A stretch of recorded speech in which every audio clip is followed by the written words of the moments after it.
Finalizada a sessão 140, essa aqui acabamos agora. Sessão 141. Senhores, sessão 141 a gente já estudou. Maria unge Jesus para o sepultamento. A gente estudou, viu que isso aqui a gente seguiu a cronologia de João. A cronologia de João joga esse acontecimento não para quarta-feira, como jogam Mateus e Marcos. Ela joga para sábado, depois que Jesus chega em Betânia, antes do domingo da entrada triunfal. Ok, meus irmãos? Então, isso aqui a gente já estudou. Essa letra S aqui em cima das referências é um comentário do livro que explica isso, que ele pede para ver a nota M logo após a sessão 128A, que foi a primeira sessão que a gente começou essa sequência de estudos da harmonia dos evangelhos da Semana da Paixão em diante. Então, a gente vai partir aqui direto, vamos pular isso aqui a gente já estudou naturalmente. Então, vamos estudar a sessão 142, que é a decisão de Judas de trair Jesus. E aqui na sessão 142 a gente tem a decisão de Judas de trair Jesus. Meus irmãos, nós estamos em qual dia da semana? Quarta-feira, semana da Paixão. E a gente vê que Judas está decidindo trair Jesus. É disso que a gente vai tratar agora. Vamos começar com Mateus. Então, um dos 12, chamado Judas Iscariotes, lembra que tinha outro Judas chamado Tadeu ou Lebeu. Esse é o Judas Iscariotes. Dirigiu-se aos chefes dos sacerdotes e lhes perguntou: chefes dos sacerdotes, a cúpula religiosa também queriam matar Jesus, tanto os escribas quanto os chefes dos sacerdotes, mas quem se organizava melhor para isso eram os chefes dos sacerdotes, inclusive puxando os anciãos junto com eles, palácio do sumo sacerdote. Nós acabamos de ver isso. Olha o que ele falou. O que vocês me darão se eu entregar vocês? Então, gente, a gente está vendo aqui uma traição mesmo. Judas foi lá, Judas se dirigiu ao chefe dos sacerdotes, ele buscou o chefe dos sacerdotes, ele foi atrás deles e ele disse: o que é que vocês vão me dar se eu entregar vocês? Então ele estava querendo coisas, ele estava querendo saber o que ele ia ganhar para entregar Jesus. A gente já vê de cara aqui um egoísmo, que seria uma das palavras mais claras que a gente pode observar, né? Egoísmo, no mínimo. Ah, é covardia, claro que é também. Traição, eles estão, dentre outros vários outros motivos egoístas aqui, com certeza. A gente está vendo isso acontecer. Vamos seguir. Eles fixaram um preço, 30 moedas de prata. Desse momento em diante, Judas passou a procurar uma oportunidade para entregá-lo e Jesus estava com um traidor agora dentro dele. Já não bastava Jesus estar em todas aquelas condições, todas aquelas dificuldades, agora dentro da equipe dele, dos discípulos dele, tem alguém querendo uma oportunidade para derrubá-lo. Difícil, né? Assim é difícil. Vamos lá, vamos para Marcos. Então Judas Iscariotes, um dos 12, dirigiu-se aos chefes dos sacerdotes a fim de lhes entregar Jesus. A proposta muito os alegrou e lhe prometeram dinheiro. A gente viu em Mateus que foram 30 moedas de prata. Assim ele procurava uma oportunidade para entregá-lo. Isso aqui para Lucas, meus irmãos. Então, Satanás entrou em Judas. Olha, tem um comentário. Satanás entrou em Judas. Chamado Iscariotes, um dos 12. Lucas foi mais completo aqui, nesse detalhe. Judas dirigiu-se ao chefe dos sacerdotes e aos oficiais da guarda do templo e tratou com eles como lhes poderia entregar Jesus. A proposta muito os alegrou e eles lhe prometeram dinheiro. Ele consentiu e ficou esperando uma oportunidade para entregar Jesus quando a multidão não estivesse presente, gente. A gente precisa comentar. Juntando essas três passagens, vamos pegar essa de Lucas, que é a mais completa para a gente comentar. Vamos de baixo para cima. Primeiro, ele estava esperando a oportunidade para entregar Jesus quando a multidão não estivesse presente. Mais uma vez, Judas agora estava trabalhando para eles, para os inimigos. Então, o pensamento dele era o mesmo. Tinha que entregar Jesus, mas não quando a multidão estivesse presente. Por quê? Pelo que a gente tratou. Com a multidão presente, ia ter rebelião, ia ter motim, ia ter uma guerra civil, vamos utilizar essa expressão. E os chefes dos sacerdotes não queriam. E isso eles tramaram fazer isso depois que o povo ia embora. A gente acabou de estudar isso na aula anterior. Então Judas, junto com ele, estava esperando o momento que Jesus estivesse só. Porque se Jesus estivesse só, eles podiam lá e captava Jesus, ninguém estava vendo. Captaria Jesus, levaria para o julgamento, quando o povo viesse perceber, Jesus já estava sendo preso, já estava sendo condenado, aí o povo não ia ter tempo de reagir para impedir que Jesus fosse preso, para impedir que Jesus fosse condenado. Ele já teria sido julgado.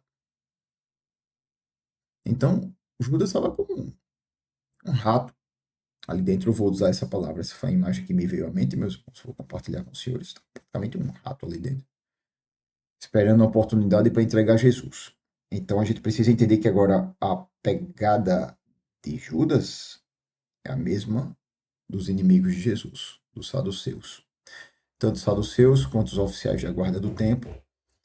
Os saduceus, que era, ele citou o chefe dos sacerdotes aqui, que a gente sabe que era do partido saducaico, né? Vamos dizer chefe dos sacerdotes mesmo, que é um grupo mais seleto e que é um encargo. Então a pegada dele estava sendo a mesma pegada dos chefes dos sacerdotes. A proposta muitos alegrou, sim, naturalmente. Ele tratou isso, a gente viu, com os chefes dos sacerdotes e os oficiais da guarda do templo, só a cúpula, né? Tratou como poderia entregar Jesus, ele que foi para lá. Aqui, Judas dirigiu-se a eles. Foi Judas quem correu atrás. Ele nem imaginava que um dos 12 ia querer trazer. De repente, Judas foi lá.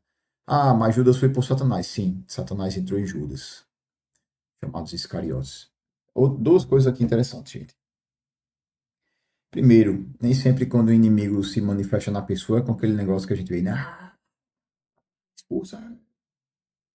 A gente vai ver que outra vez Satanás vai estar entrando em Judas. Judas já estava aberto, Satanás estava entrando nele já, vamos dizer assim, com certa frequência. Já tinha acesso livre a ele, vou utilizar essa expressão. A gente vai ver lá na frente que na última ceia ele vai entrar novamente. Então Satanás entrou em Judas, ficou quietinho. O que ele fez? Não, ele foi lá para o chefe do sacerdote. Ele disse, e aí? Vamos lá, vamos conversar, vamos entregar Jesus, vamos matá-lo. Ah, mas Judas e Satanás, influenciado com certeza, ele estava com bons pretextos. Tem um comentário aqui com o comentário T, meus irmãos. Vamos ler esse comentário junto aqui, que esse comentário é interessante. Olha aqui, é esse comentário que está aqui embaixo. Deixa eu ver se a câmera aqui não está pegando. Tá.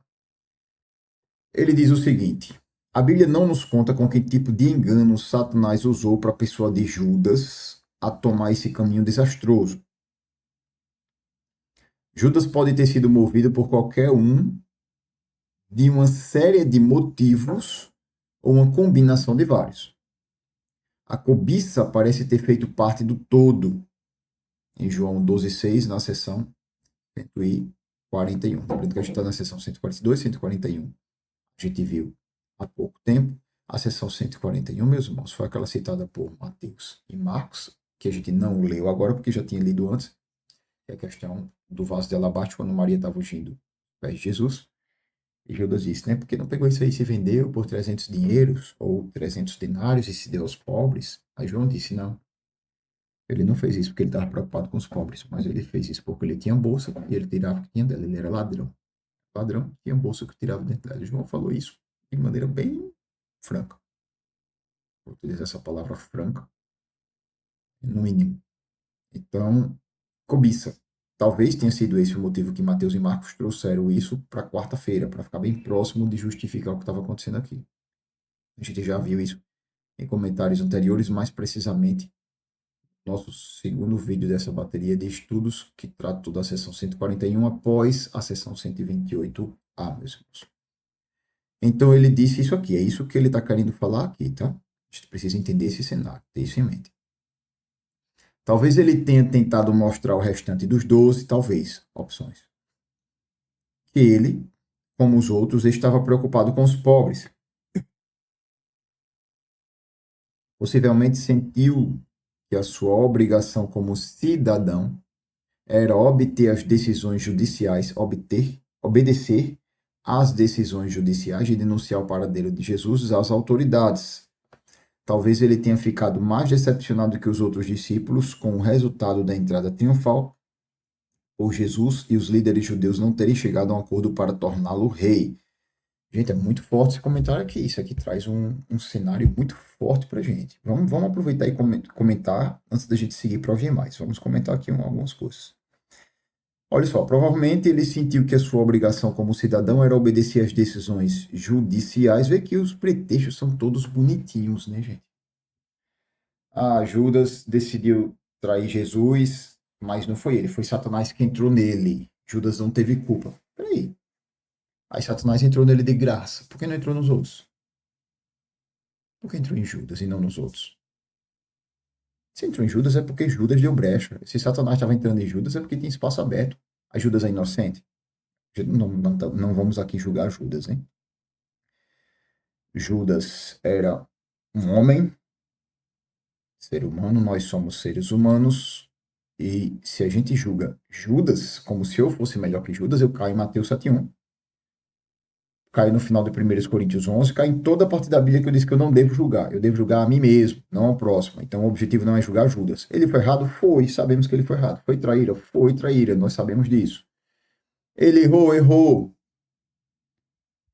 mas a gente sabe que a gente também falha. A gente não pode ficar apontando para ele. A gente precisa estudá-lo de maneira acadêmica. Agora a gente precisa apontar uma coisa.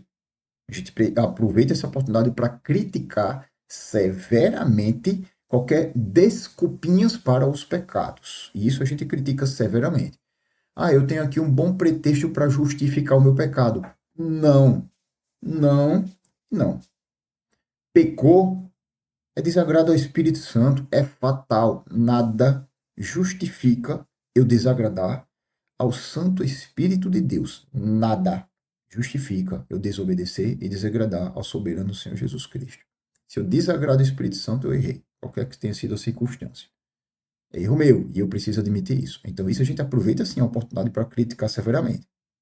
Então, as críticas que a gente está fazendo em cima de Judas, entendamos com a nossa maturidade de cristãos que buscam a espiritualidade em Jesus, entendamos que não é apontando para Judas, mas apontando para a circunstância que estava acontecendo com ele, que muitas das vezes quer acontecer com muitos de nós.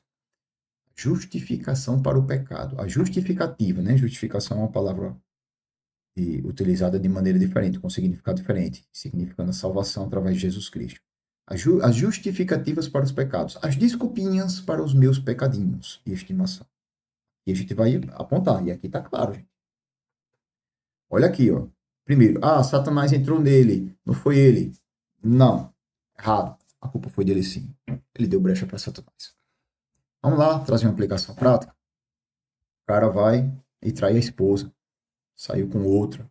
Permitam utilizar esses termos mais usuais, meus irmãos, com os senhores, tá? Para não ficar aqui mascarando com termos mais acadêmicos e formais.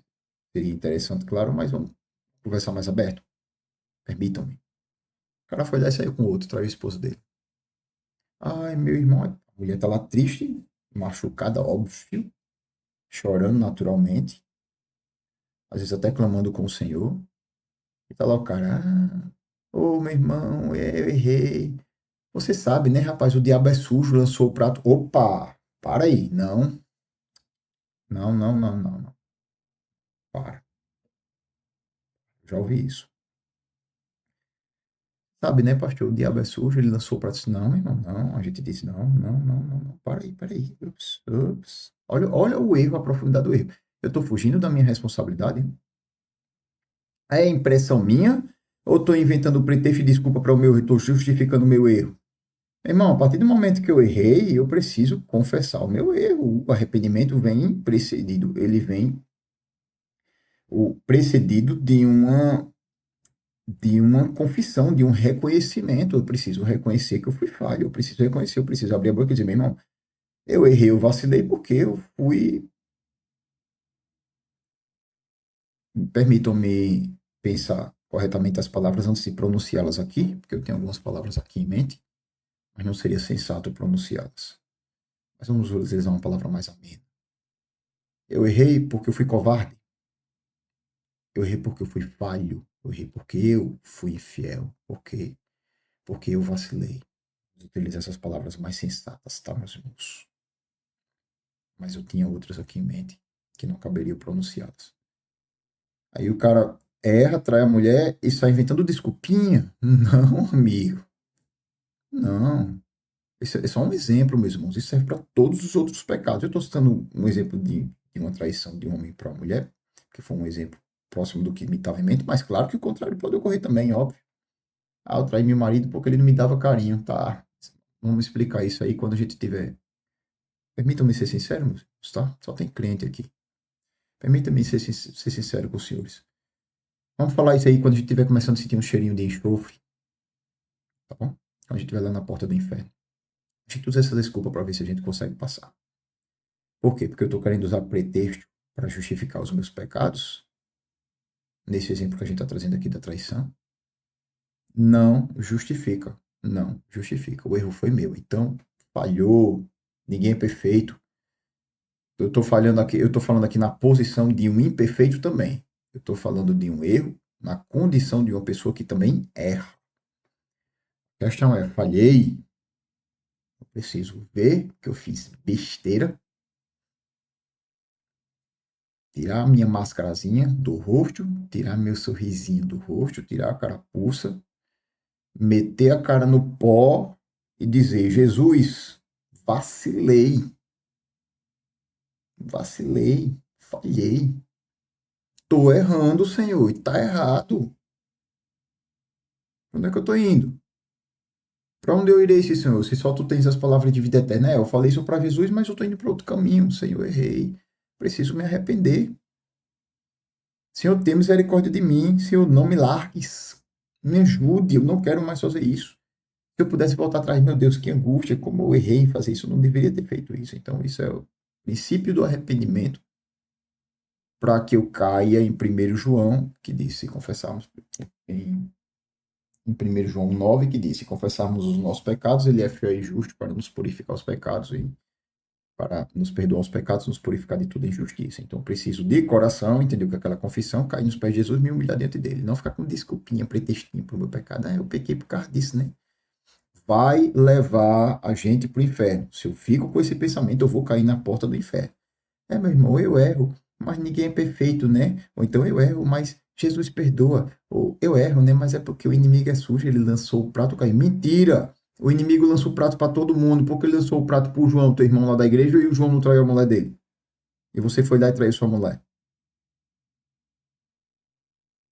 Porque você falhou, meu irmão. Você se acovardou, você errou. Então a gente precisa fechar a cara, vou usar essa fala e dizer assim: errei por minha culpa, por minha causa. E como a gente está vendo muitos de nós cristãos se eximindo, fugindo de assumir os próprios erros, meus irmãos.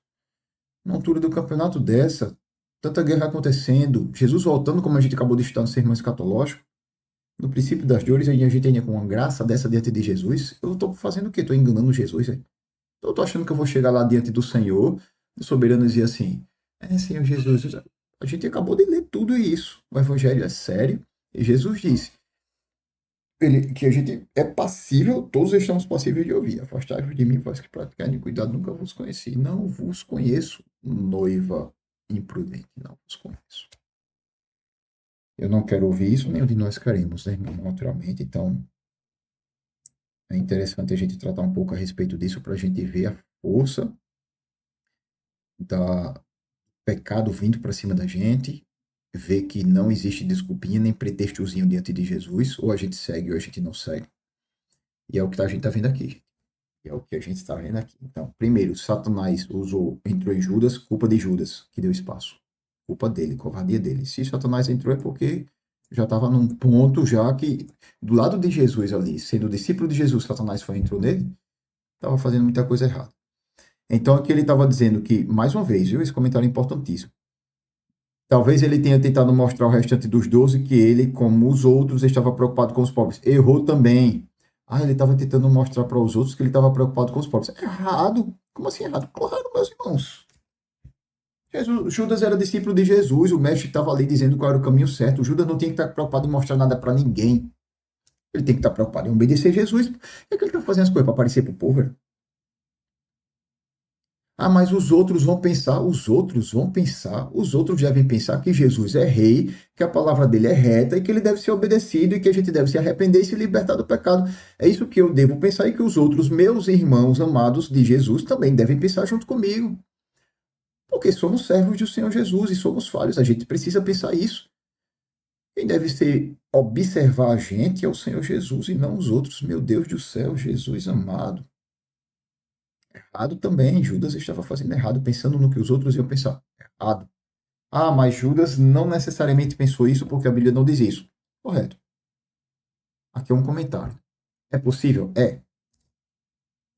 Mas a Bíblia fala que foi isso? Não, não fala. Claro que o cenário que ela traz, esse comentário, né? Com senso, ele traz algumas possibilidades. E todas elas se encaixam com coisas que poderiam ter acontecido, meus irmãos, inclusive com dias atuais, né? Dias atuais. Então eu preciso ler isso com muita cautela, trazendo isso para mim, para que eu não caia em nenhuma circunstância dessa. Isso aqui tem que ser usado como exemplo do mau exemplo. Não para apontar, como a gente falou, mas para aproveitar circunstâncias e entender que isso acontece. Com um dos 12, um dos discípulos de Jesus. Fez milagres em nome de Jesus, lembra do envio dos 12? Depois o envio dos 70, que a gente não leu aqui. Mas envio dos 12, envio dos 70, teve os dois nos evangelhos. Fez milagre, operou, expulsou o demônio. Depois o demônio estava entrando nele. Vamos seguir. Possivelmente sentiu com obrigação como cidadão era obedecer às decisões judiciais, denunciar o paradeiro de Jesus às autoridades. Outra falha, né? As autoridades tinham dito que quem visse Jesus tinha que denunciá-lo. Tá, eu vou cumprir minha obrigação de cidadão. Vou denunciar Jesus, porque eu sou um cidadão obediente, tá? Aí nessa hora eu quero usar minha cidadania, quero usar as leis, quero usar a obediência à autoridade como se eu fosse um cara submisso para desfazer a vontade de Jesus. Era o que Judas estava fazendo. Ele, na verdade, não estava querendo obedecer à autoridade porque ele era obediente, assim como ele não estava querendo vender as coisas por dinheiro porque ele se preocupava com os pobres. Ele fazia isso por interesses próprios. Ele queria vender as coisas por 300 dinheiro porque ele era ladrão. A Bíblia citou isso, João citou isso, o Evangelho de João citou isso. E ele tirava o que ele lá tinha. Aí ele queria obedecer às autoridades, a obrigação, não porque ele era um cara obediente às autoridades, não, porque ele tinha segundo os interesses. Ele queria usar isso como um bom pretexto para se esconder atrás da sua verdadeira intenção, que era outra, ruim contra Jesus. Meus irmãos, chega de desculpinhas e pretextos para encobrir as intenções ruins do meu coração. Chega, Jesus está vendo. Chega de desculpinha e pretexto para eu ficar fazendo a minha vontade contra a vontade do Senhor Jesus. Chega, eu estou lutando contra Jesus e estou me enganando, Jesus está vendo. Eu posso estar fingindo que não estou vendo para mim mesmo. Jesus está vendo. Jesus não é menino, eu não vou ficar enganando Jesus. Um dia eu vou dar conta do que fiz, eu preciso estar atento, o evangelho é sério. Ou eu vou para o mundo de vez, minha hora é obrigado a seguir Jesus. Judas foi seguir Jesus. E para o mundo de vez, não concorda com ele, vá para o mundo, Senhor Jesus, me dê permissão, eu discordo de tudo que o Senhor está falando. Eu acredito que o Senhor deveria ser o nosso rei. Eu acredito que o Senhor deveria, e sendo o nosso rei, que o Senhor tem condições de ser o nosso rei, deveria pegar a espada, como o Simão Zelote, como os zelotes falam, como os fariseus também falei, cortar o pescoço dos romanos, e o Senhor está fazendo diferente, está curando o filho do oficial, está curando o servo do outro oficial, está dizendo que o oficial romano, um dos chefes de nossos inimigos, tem mais fé do que a gente, o povo de Israel.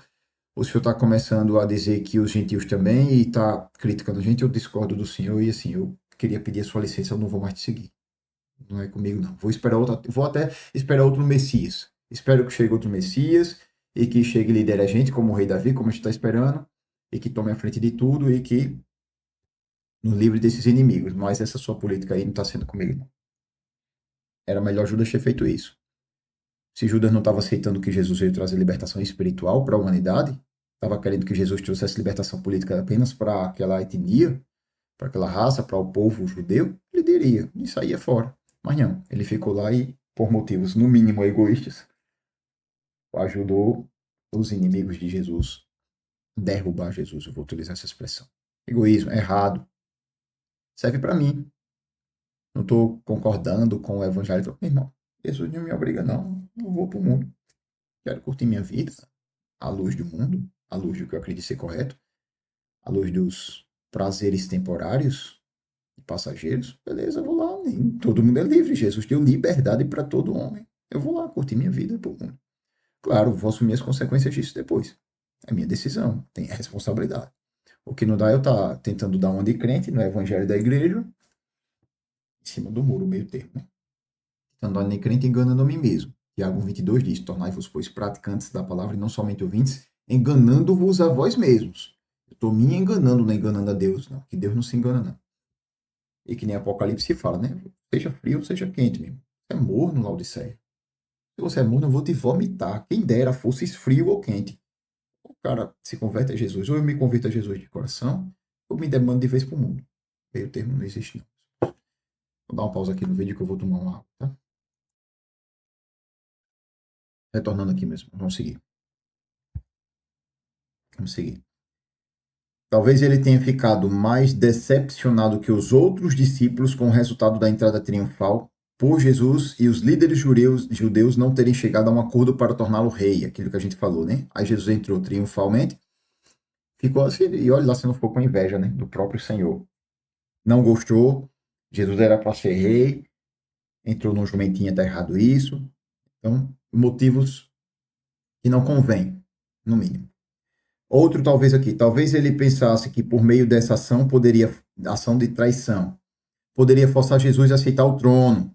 Interessante, né? Ele pensaria assim, eu vou forçar Jesus, vou botar ali dinheiro para entregá-lo aos saduceus, aí ele vai se ver encurralado, vai ter que ser rei à força, porque não vai ter outra opção. Ou ele vira rei à força, ou ele vai ser preso pelos saduceus. Vou utilizar saduceu não, que é o partido, que é o partido. Vou utilizar o encargo mesmo, pelo chefe dos sacerdotes. Então ele vai ter essas duas opções. Ou é rei à força, ou ser preso pelo chefe de sacerdote. Então ele vai querer ser rei à força, que ele não vai querer ser preso. E aí ele vai ser rei à força e a gente vai estar salvo. É uma coisa que podia estar na cabeça dele. Errado do mesmo jeito, óbvio. Peraí. Jesus Cristo veio. Jesus Cristo, filho de Deus. Fez milagre, operou. Judas sabia quem era Jesus. Mas Judas estava querendo que a sua vontade fosse maior que a vontade de Jesus. Oh, meu Jesus Cristo, como tá camuflado de gente boazinha, né? Ai, bonzinho, ele estava querendo fazer rei à força. Covarde, sujo, mentiroso. Se eu sou assim, eu tô olhando para Judas, isso é um espelho meu, viu? Isso cabe totalmente para mim nos dias de hoje. Posso cair nessa daí de Judas. Não posso apontar o meu irmão, não, porque eu caio.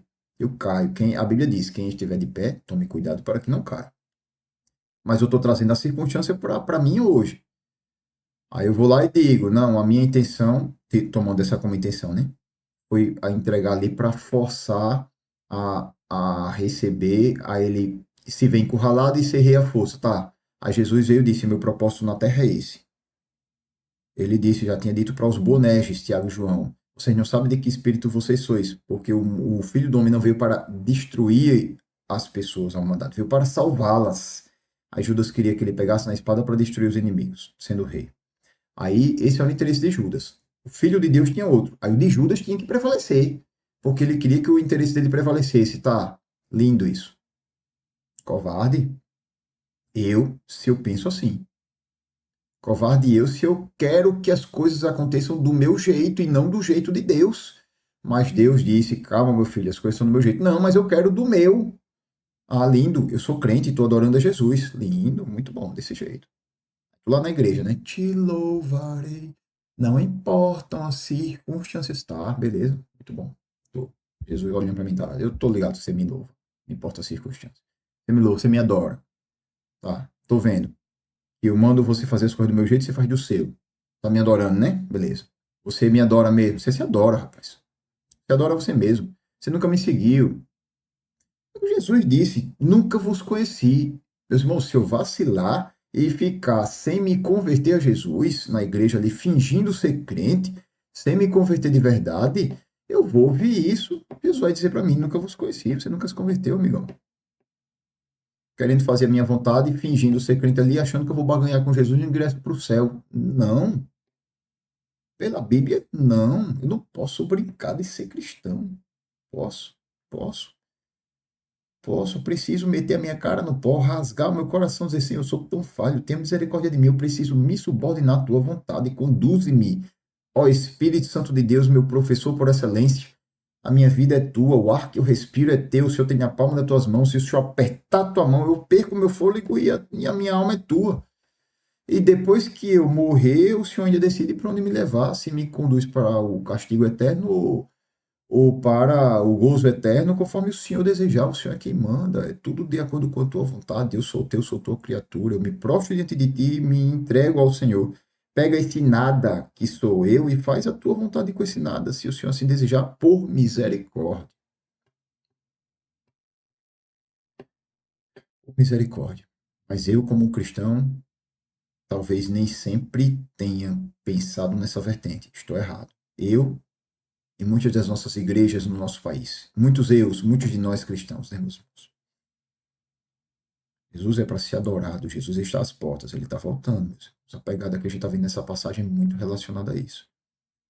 Então ele queria forçar Jesus a aceitar o trono. Tá bom. Tá. A vontade era dele e não de Jesus. Ah, discípulo de Jesus com isso aí, que interessante, é interessante mesmo, gente. Eu, na condição de discípulo de Jesus, de obreiro da casa de Deus, tocando na casa do Senhor, cantando no louvor, sendo diácono, sendo presbítero, até mesmo pastor, sendo líder do grupo das mulheres, sendo líder do grupo dos homens, sendo professor de escola bíblica, qualquer que seja a circunstância, eu posso estar dentro disso, dando vazão para Satanás, muitas das vezes sem perceber. Ou percebendo, mas fingindo que não estou percebendo, porque eu quero que seja feito do meu jeito e não do jeito de Deus. Forçando a barra, é do meu jeito, é assim mesmo. Tá, estou adorando a Jesus. Então estou aí que nem Judas, que provavelmente eu não quero entrar nesse assunto, mas não foi salvo, né? Porque Jesus disse, era melhor não ter nascido. Era melhor não ter nascido. A pessoa de quem veio isso era melhor não ter nascido. Será melhor não ter nascido, meu irmão? Será que ele foi, né? Mas enfim. O que é que a gente quer dizer com isso?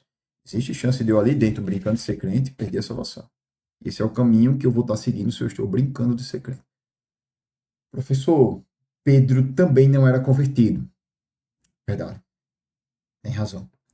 A gente vê que, a gente vai ler isso logo mais, que Pedro estava com mais veemência, Marcos fala, bateu de boca com Jesus, bateu boca com Jesus, bateu de frente com Jesus. Jesus disse: Pedro, Pedro, quando você se converter, traga junto seus irmãos, fortaleça seus irmãos, como se fosse assim, guie seus irmãos, ajude seus irmãos.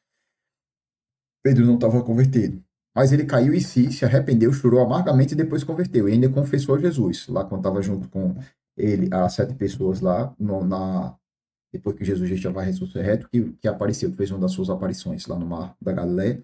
A gente vai ler isso ainda. Ele foi lá e confessou a Jesus: Pedro, tu me amas, cuida das minhas ovelhas. Se entristeceu, mas disse: eu vou cuidar das tuas ovelhas. Não falou isso, né? Não está escrito, mas em coração, na resposta dele, ele falou como se fosse assim: sim, Senhor, missão dada, missão cumprida. Esse era o Pedro convertido, seu com Judas. Então, se em algum momento eu falhar, que eu falho toda hora mesmo, vamos puxar para mim. Quando eu falhar, eu devo evitar isso. Preciso chorar amargamente diante do Senhor e nunca mais fazer isso. Clamar a Jesus por misericórdia, me arrepender de coração e saber que esse não é o caminho que me conduz à salvação. Pedir ao Senhor Jesus: Senhor, me dê mais uma chance. Preciso de ti, Jesus, eu não tenho outro lugar para ir.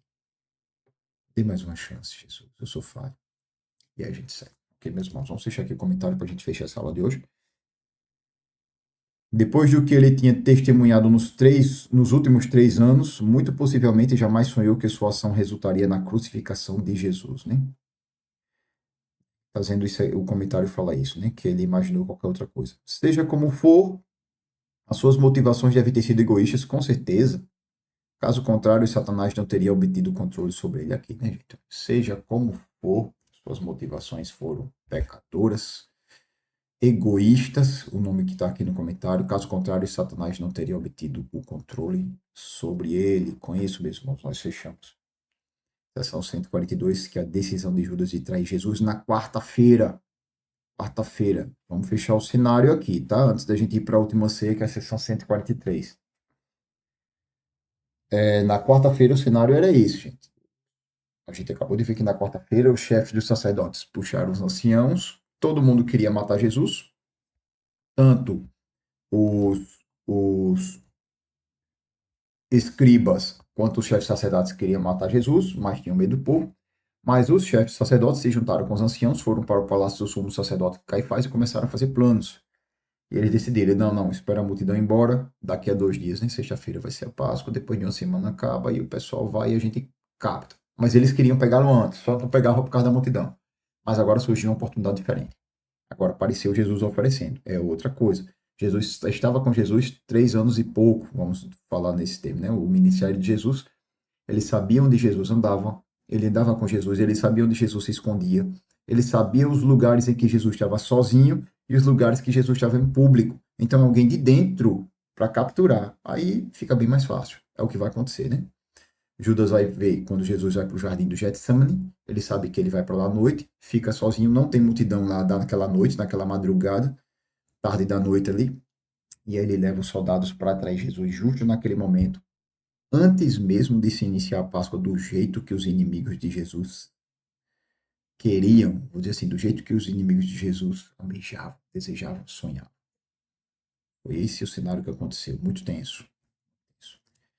Então, próxima aula, meus irmãos, a gente fala a preparação da ceia da Páscoa na sessão 143, ou melhor, vamos fazer vou tentar fazer a gente faz uma aula especial, uma gravação para explicar um pouquinho sobre a Páscoa, tá? Tanto aquela parte de Levítico 23, veio daquela passagem de Êxodo, né, quando Moisés falou, Deus usou Moisés para falar ao povo da saída do Egito. Então a gente vai entender um pouquinho rápido, de maneira bem simples, tá, meus irmãos? O que é a Páscoa, para depois que a gente entender um pouco que de fato essa festa da Páscoa é a festa do pães ázimos ou pães sem fermentos, de maneira bem superficial mesmo, senão delongaria demais, a gente parte para essa próxima sessão. Então, queridos irmãos, Jesus abençoe a todos os senhores.